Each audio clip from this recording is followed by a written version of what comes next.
Good morning. It is Monday, April 11th, 2022, and this is DC Signal to Noise. Since we last talked, USDA released a crop condition report that showed the winter wheat conditions worse than any time since 1996, and we got an update to the supply and demand balance sheets. Russia's invasion of Ukraine has been proven to be as brutal as feared.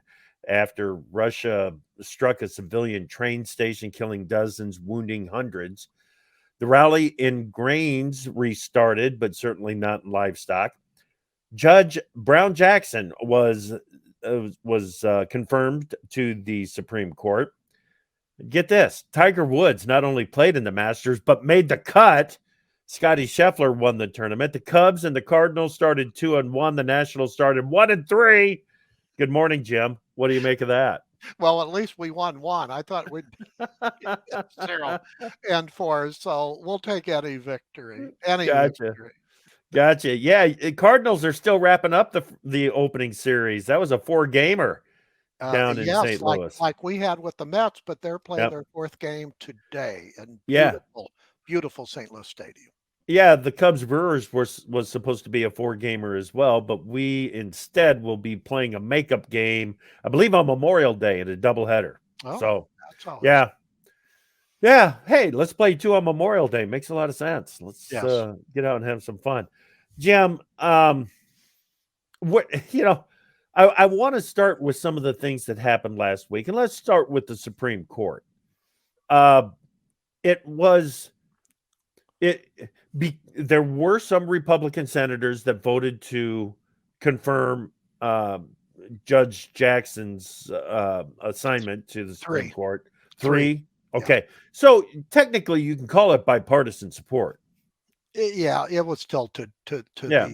the partisan side. It wasn't as visceral as No. what we've seen lately, although there were some smarmy attacks, if you will. But the process is done. It is interesting, though. The Wall Street Journal had an editorial today saying they didn't like this precedent of approving a new Supreme Court justice. I noticed that you didn't say her first name, Katanji Brown Right. Jackson, before the outgoing one is gone. So, Right. I mean, That that one could doesn't lead make to sense all to me. sorts of things. Yep. That you might want to pick one a year from now, and get one under your belt. Exactly. Exactly. So if as you're coming up to the end of a term of a president, a sitting court justice may decide, you know what, I am going to retire next year. There's going to be a change in the resident at the White House. Let's go ahead and get a Yeah. new appointee in place now. Yes. Yeah. At I least the possibility is there, and I thought they raised it. I had not seen anyone else raise that, so it's Yeah. an interesting issue. Yes, it certainly is. Certainly is. What else happened last week that really caught your eye? I mean, the situation in Ukraine, as I said in the open, it's just as brutal as we feared it would be. Well, Russia has a new general heading the attack, the butcher of Syria. So that tells you where that's Yeah. going. I think overall, Ukraine is getting more and more selected weapons from the U.S. and our Western allies, but this thing is going to be a war of attrition, Chip. And it's interesting. I saw a headline on AgWeb after the USDA reports that some traders were surprised that we rallied so much the day after the reports, but it wasn't the USDA reports that they were focusing on. They're focusing on not just the lack or reduced production in Ukraine and The some of the exports. shipping, increasing shipping problems, and also in China. We saw China buy a little over 1,000,000 tons of corn again today in a daily announcement. It's this food security and national security that has the markets riveted right now, Chip. So, and I think that has some lingering aspects because, frankly, we don't know the production levels of a number of countries. No, that's right. Jim, I did a little bit of surfing out on social media yesterday afternoon, uh, as I noticed that the food security and food shortage conversation was picking up out there, and uh, the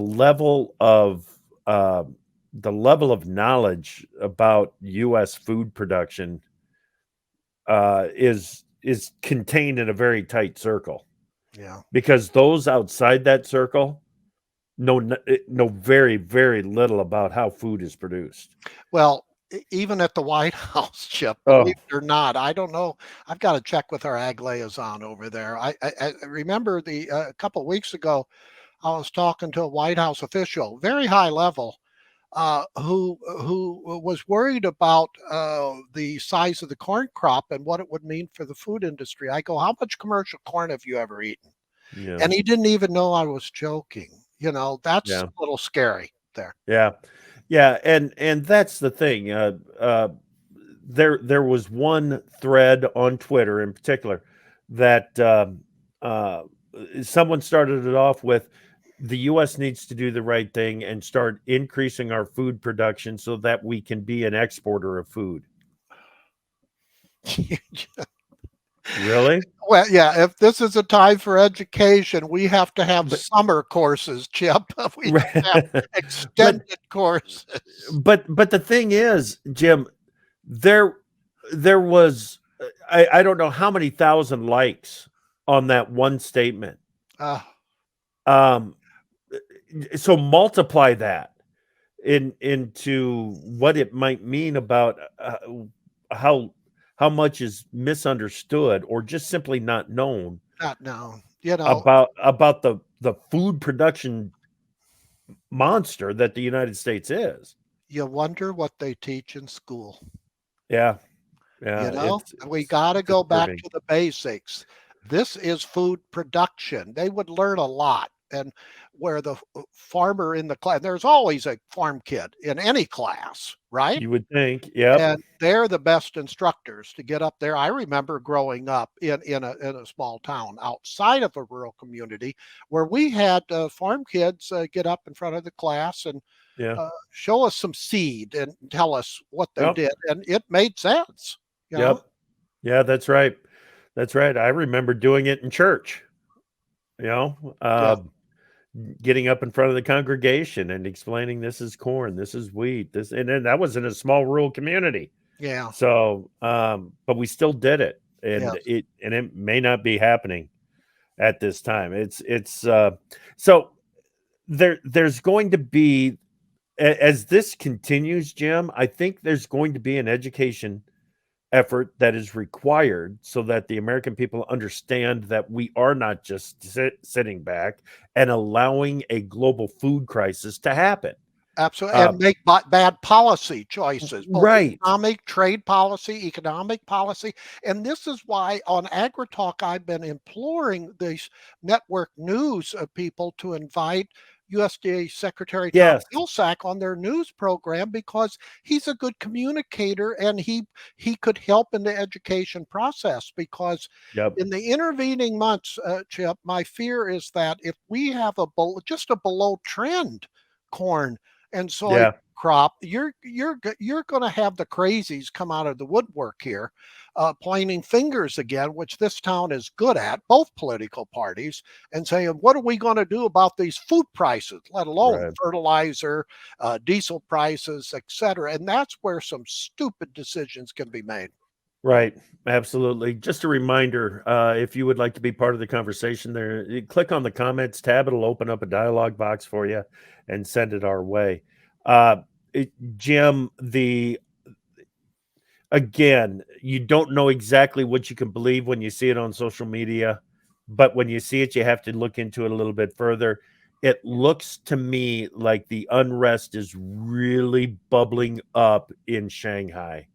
Uh, Terrible situation there. Yes, they make record number of cases each day, 20,000, et cetera, cases each day of new COVID. And it's expanding beyond Shanghai. And this is why and their trucking situation, they can't find the workers to drive the truck. So even though the ports may still be open, it's just bogged down, which tells me easy conclusion, Chip, that our logistics, supply chain, Yeah. woes are going to be extended, and this adds into the dynamics here of connecting dots that this issue is not going to be settled anytime soon. So, Right. and that's why around the world we have another return of Arab Spring. You're already seeing the World Bank say and IMF saying, "Ooh, you better watch out here because this thing is getting into crisis, territory." Here, we're seeing all the signs of this. You Yeah. know, Yep. Okay. I feel like we need to move on. well, last week we also had the EPA. Well, that's where I was going to Yeah. go. Okay. Yeah. Let me give you the details on it. We Sure. talked about it on Agri Talk, the free for all on Friday morning. But the EPA has decided that 36 of the SRE, small refinery exemptions, dating back to 2018, were issued improperly. But for 31 companies, they have been given an alternative route to compliance. And that alternative route to compliance is also an alternative route to exemption Yeah. because there's no compliance required from these 31 companies. Yes. Already done. They'll say things like that. They punted. They left the refiners off the hook. Right. There's no other way to say it. And and it's going to hurt the EPA's credibility, which was already hurt before, frankly. Who's calling the shots over there? Is it Michael Regan or not, or is it someone else? Is it Right. the real president of the United States, White House Chief of Staff Ron Klain? Hear me correctly there, by the way. So we'll see. Now, President Okay. Biden will be in Iowa early this week, uh, and he's going to a town, Menlo. Menlo, that has an ethanol plant. Well, that has the biofuel proponents hoping at least that he'll have something to say about year-round E15 at least this year. We'll see. Now, the White House officially is saying he's going to talk about infrastructure measure that has already passed and how that's helping out rural America and his economic strategy Dude. for workers and families. So I don't think you go to Menlo, Iowa just for that, especially No. with an ethanol plant there. If you go to Menlo, Iowa to talk about the infrastructure bill and leave E15 out, It's it's it like would be inviting Obama to the White House, which happened last week, and everybody focused on Obama and not Biden, and that was just embarrassing. what an awkward situation. Yes, felt sorry for him. I did too. And he brought it on himself by saying that I am Barack Obama's vice president. Yeah. Why would you say that? No, I don't know. But anyway, yeah, once again, we got a murky, convoluted EPA statement on Yeah. the RFS, which tells me, Chip, that for the future, for what's going to happen now, we should get the final 2022. That's what people are interested in. By court order no later than June 3rd. Well, we're going to see if we have that. Then, sometime between June 3rd and the end of this year, we will have EPA's announcement about the future of the RFS, the so-called reset. Reset. Because I think I've said on this podcast before in my research, I don't see Congress legislating in this area because there's no overall consensus about the future of RFS from Capitol Hill, which means EPA is going to decide the future of the Renewable Fuel Standard Program. Right. It's not going to go away, but the murkiness, which I would much prefer codification by Congress on the future, air the debate, Yep. come to an agreement, but Yes. that remains to be seen. Yes. Jim, you're suggesting that they actually do their job. Do their job. Absolutely. Yes. And how can we be so quick to just write it off and say, oh, it's in the hands of the EPA? Why shouldn't one of these ethanol, why won't one of the biofuels proponents in Washington, D.C. say, Congress, it's time for us to do our job and figure out where the RFS goes going forward? Yeah, well, it happens all the time, even in a farm bill, Chip. When they write a farm bill, typically they'll leave discretionary, a pretty good, wide, I should say, I'm not to say good, discretionary authority for the USDA secretary to implement certain clauses. Then, Right, then when a subject comes up, they bemoan the fact right. that they want the secretary to go a certain way when they had the opportunity in the writing of a farm bill to specify what they want to do. Happens all the time. It's just typical Congress finger pointing.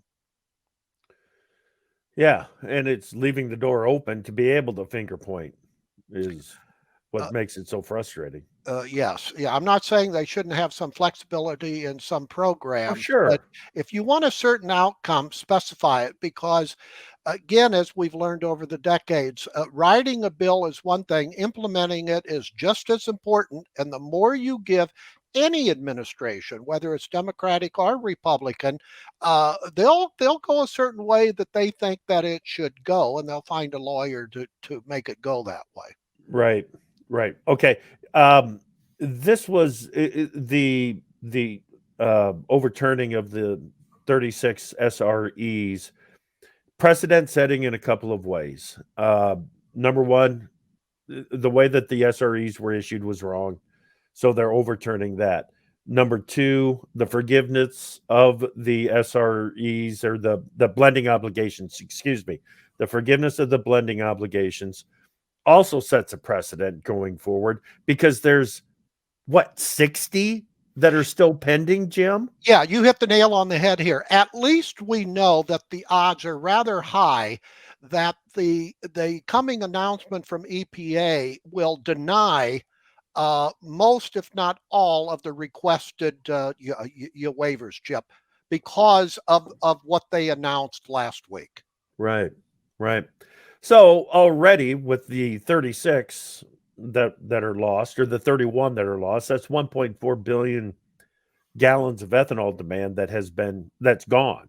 Yes. Um, it's not coming back anytime, and that was part of the hope or the suggestions from the biofuels industry is that we would roll that demand forward even over a period of years, And they could have done that. They and could have done they that. should have done Yeah, that. to be Yeah, pro ethanol. And right, see, this gives the image that the biofuel proponents right. did not win this battle. Okay, now I want to stay on E15 for just a moment, and I read this on Friday's Agri Talk in the free for all in the morning, but I'm going to read it to you again just to emphasize that it is not just farmer groups, it is not just biofuel groups that want year around availability of E15. Consumers. And now listen, please listen closely to these words because I think it is so well done. This is a letter that was dated March 9th. Quote, this is a unique situation where the administration's energy security and geopolitical objectives are fully aligned with its environmental priorities. Allowing year around E15 would make the U.S. more energy secure, enhancing the nation's geopolitical leverage, all the while improving gasoline's emissions characteristics. Thank you for your consideration of this request that was sent to EPA Administrator Michael Regan from the National Association of Convenience Stores, NATSO, representing America's travel plazas and truck stops, and Sigma, America's leading fuel marketers. Yeah. The retailers want it. It fits so well with what the Biden administration has stated is their goals. Uh, what's if it doesn't happen in Menlo, Jim? This is going to be really hard for the industry to take. Yes, another missed opportunity if they don't announce it. So we'll see. So Right. listen to Agri Talk Yes, for that. absolutely. We will get it covered. Okay, on to the cattle. April 26th, there is going to be a Senate Ag Committee hearing on the Cattle Market Price Discovery and Transparency Act. And you just learned this morning that there is a whopper of a hearing happening the next day in the House Ag Committee. Yes, I'm going to speak tomorrow at a pork management meeting in Nashville, and then that night, Wednesday night, I'll speak in Southern Virginia at a cattlemen's convention. And in my research for that speech, Chip, I found out that on April 27th, the House Ag Committee is requesting, and that's a word that we'll talk about, that the CEOs, not anyone else, CEOs from the top 5 meatpacking companies to attend that hearing. Now, they have ways to make those CEOs attend if they choose not to with the subpoena, and it will be sworn testimony, I've been told. So that's going to be an interesting hearing, Chip. Oh, absolutely. It's going to be interesting. If for no other reason than to follow the line of questioning that comes from the House members. Yes, and they'll have their lawyers there if it's the way I think I'm going. So they'll try to catch him. This is going to be a very, very well attended hearing. And then you have word that some lawmakers, both political parties, want USDA to have the approval to have a general counsel to investigate, meat industry competition. Now, if there was ever a general counsel on that particular topic, that could create all sorts of issues for some in the industry. Not that competition is unnecessary. Of course, it's necessary, but why do we have an attorney general for these? We do. As far as Right. the livestock pricing hearing, most of the people now think some way will be found. It'll be watered down to have a livestock pricing bill, but no one seems to define what that bill is going to be, Chip. And I Right. know you've said on AgriTalk, some cattle producers are tired about unintended consequences, that they just want something done.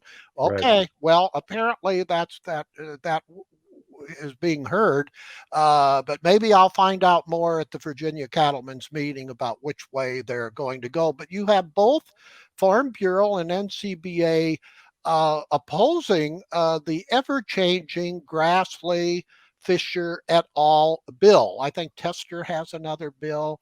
So, Mm-hmm. but these things are adding up, Chip. So this is later this month. We're going to have meat industry issues being front Yeah. and center. Yeah. They'll be front and center. I don't know if anything will be decided. Um, the thing that I keep when you talk about general counsel and an investigation into competitive issues and packers and stockyards, Jim, I keep going back to what is happening in the poultry industry with the jury trials on price fixing in poultry. They can't find a jury that can make a decision. Yeah. It is that complicated of an issue. To to make a decision on this, you would have to pre-qualify the jurors, I think, with some sort of an economic understanding of how all the markets work. Well, now you're not just going out and finding a jury of peers, you're going out and selecting.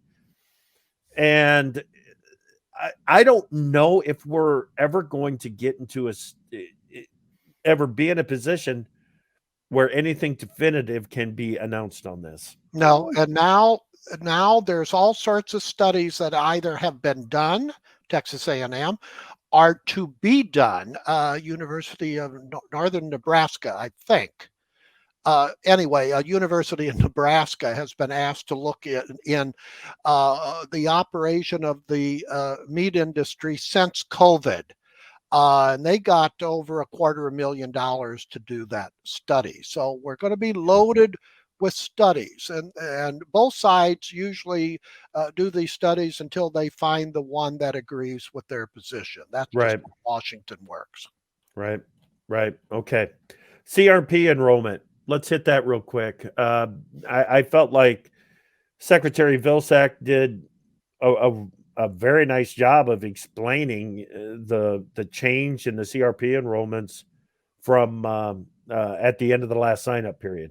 Well, yes, and there's just not most of the ground is not highly productive ground that's in there. That doesn't mean there's none, but I think he did a really good job of explaining why you don't need to tap into the CRP because they're not getting much interest in the general CRP round anyway. Right. So you're going to have a net drainage from the CRP once the official numbers come out. So again, let the program work, Yeah.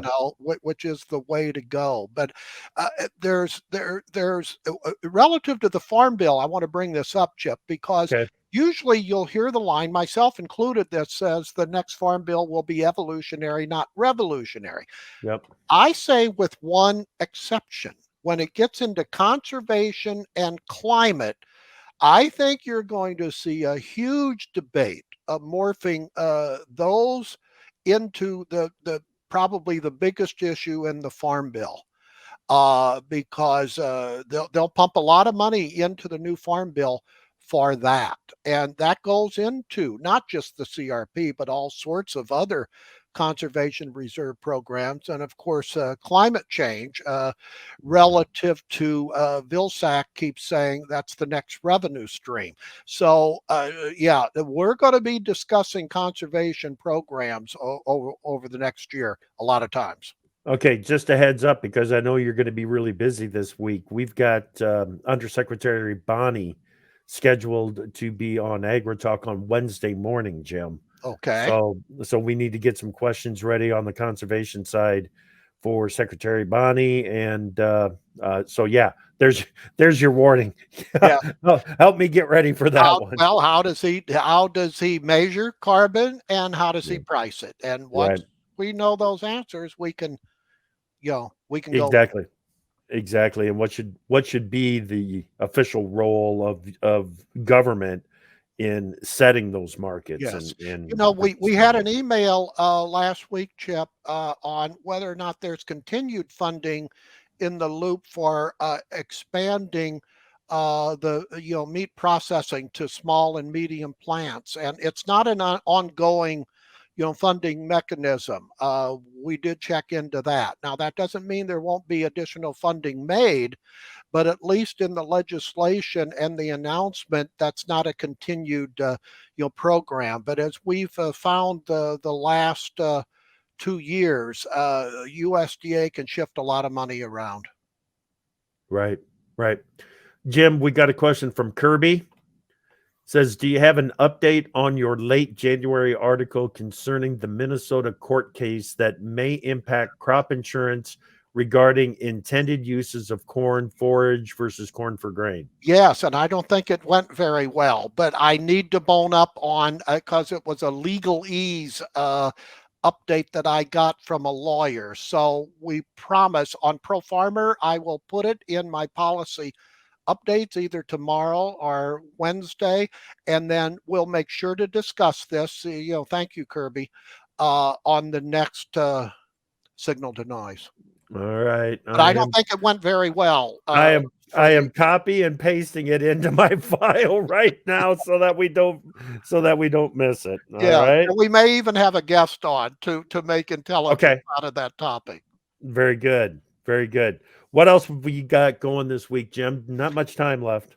No, it's this food price Yeah. inflation. Oh, we're going to get a lot of inflation Oh, numbers that's from the right. U.S. and around the world. China's numbers came out today, Chip, and they were higher than expected. We'll get China's GDP actually on Saturday, but we have both consumer and producer inflation. And Consumer is on Tuesday, producer is on Wednesday. yes, and the inflation numbers in the U.S. are signaling that the companies are not being able to elevate their prices enough to deal with some of their rising costs. At least that's what some of the initial numbers are telling me. When you look at both CPI and the producer price index, where the CPI is going up faster than the producer price index. So a lot of numbers this week on that front. And bottom line, the Wall Street Journal survey out over the weekend, inflation is not going to go away anytime soon. And you have even some of the Fed governors saying that it'll go into 2023. All right. Hey, just real quick, the corn market is 7 to 9 cents higher. Soybean market, which was trading solidly higher in the overnight, has turned solidly lower. Losses of in the old crop of 10 to 15 cents in the old crop. Soybean meal and soybean oil are also moving to the downside, but wheat futures are trading higher here this morning.